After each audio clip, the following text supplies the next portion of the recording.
Outkast is the most iconic duo in hip-hop history. Their originality and rhythm, how they looked, and their sound was top tier. And if you ask me, both Andre 3000 and Big Boi played a big part in making hip-hop as successful and respected as it is today. And this was most apparent in their fourth studio album, Stankonia. Released on October 31st of the year 2000, Stankonia was Outkast's most commercially successful album up to that point, which spoke to the foundation that Outkast had built throughout their career. Because although nowadays Outkast is one of the most respected acts in hip-hop history, it wasn't always like that. In the mid-90s, hip-hop was ruled by the hard-hitting bars over boom-bap rap beats of the East Coast and street knowledge over the G-Funk instrumentals of the West Coast. However, Outkast rapped out of Atlanta, Georgia, which meant a lot of people wouldn't care for what they had to offer, as Atlanta didn't fall into either coast. On top of that though, the duo was kind of an afterthought of LaFace Records, their label. So if they were going to make anything happen, they'd have to solely rely on their talent, which they did. It's beginning to look a lot like wood. Their debut single, Players Ball, was a Christmas song made for the label's Christmas album, but it was because of Andre and Big Boi's lyricism that it ever became successful. As instead of leaning into the Christmas cliches that most songs carry, they chose to write about the everyday life of living in Atlanta. And the song's success went beyond Christmas, and so much so that the label decided to shoot a video for it. Additionally, the song's success led to Outkast being greenlit for a studio album that eventually became Southern Playalistic Cadillac Music.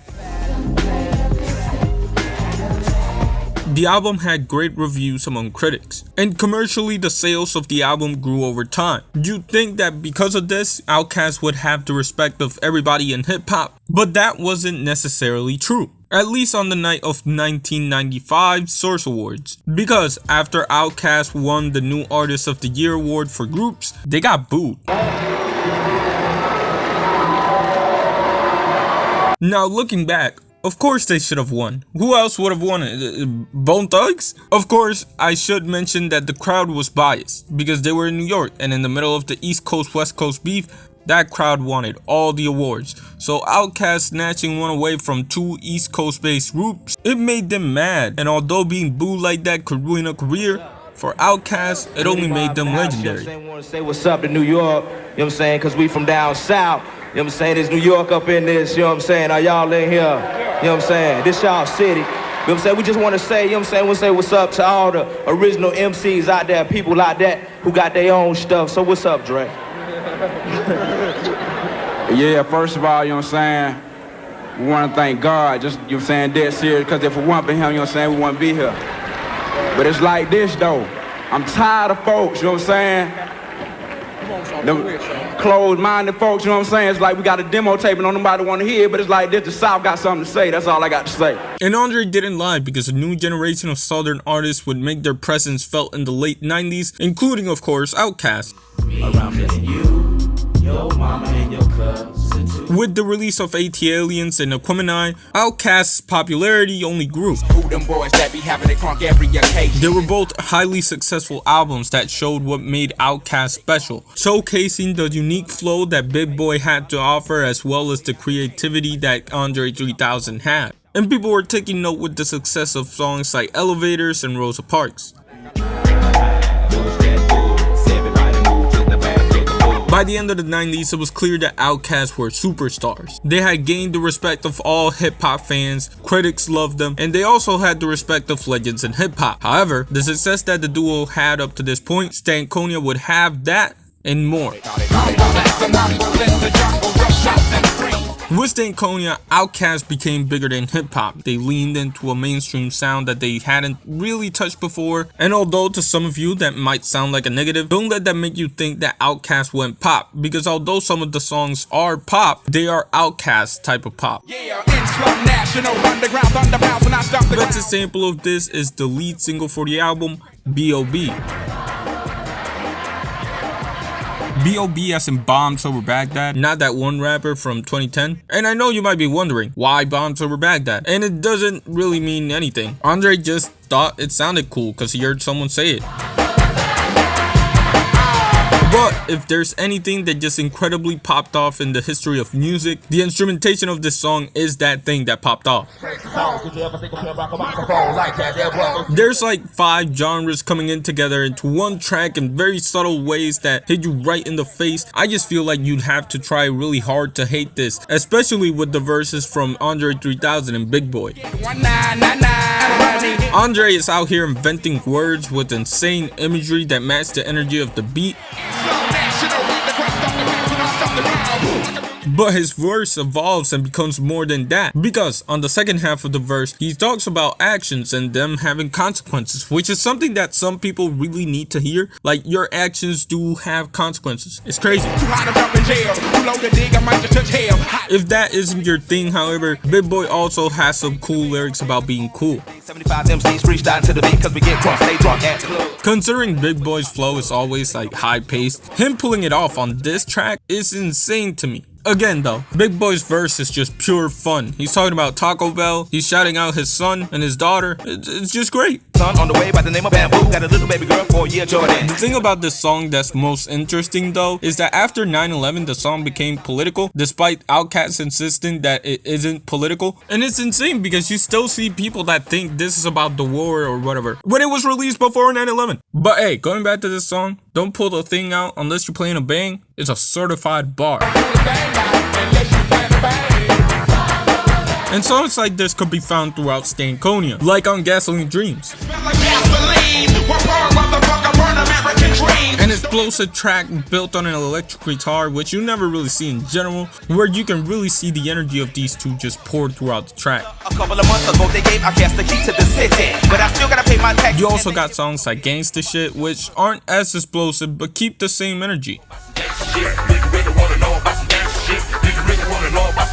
Just in a more laid-back fashion so you can focus on the bars a little more. But speaking of laid-back, this album of course carries one of the best samples of a song that's so laid-back in energy that it comes back around to being cool with So Fresh So Clean. This is another hit song on the album, although there is no mistaking whether this song is about a war. Big Boy's verse keeps it smooth, essentially telling everybody that he is the prize of any relationship that he's in. Andre, on the other hand, keeps his end of the deal very short, although he has a pretty cool part with the bridge. But of course though, when you think of Stankonia, you think of Miss Jackson. This is one of my favorite hit songs of all time.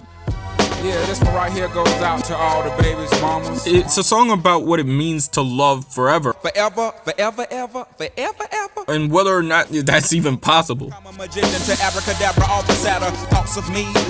And overall, just a prime example of what made Outkast as influential as they are. Because on one side, you have Andre 3000. I got a special thing going on. He's singing his emotions out. He's being vulnerable. He's apologizing to Miss Jackson 1 trillion times. While on the other side of the track you had Big Boy. And although he isn't in the best page with the mom of his kid, he promises to still keep his respect.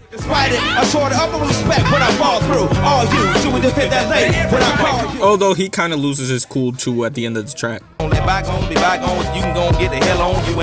And also, let me not forget, the beat for this song is awesome.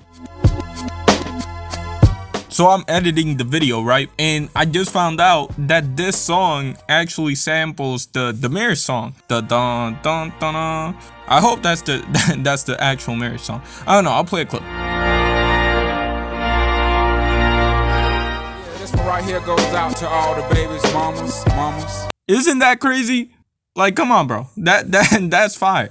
But like I said before, if it wasn't for tracks like Miss Jackson or Bombs Over Baghdad, if it wasn't for albums like Aquemini, ATLiens, or Stankonia, I don't believe that hip-hop would be where it's at today. Because it takes someone like Andre, who isn't afraid to sing or be vulnerable or experiment, to get some of the more ambitious albums that we've had throughout the last 10 or so years. And Andre's success in terms of experimentation and being vulnerable wouldn't have been possible without Big Boy by his side. Because without Big Boy, what even is Outkast? He was the cool guy that kind of validated some of the more wilder parts of Outkast with his cool demeanor and confidence that always stayed consistent. And it was this very dynamic that made Outkast bigger than hip hop. Those that didn't want to be Andre 3000 wanted to be Big Boy, and those who didn't want to be Big Boy wanted to be Andre 3000. And despite everything that worked against the duo in the beginning, if Outkast proved anything, it was that the South has something to say.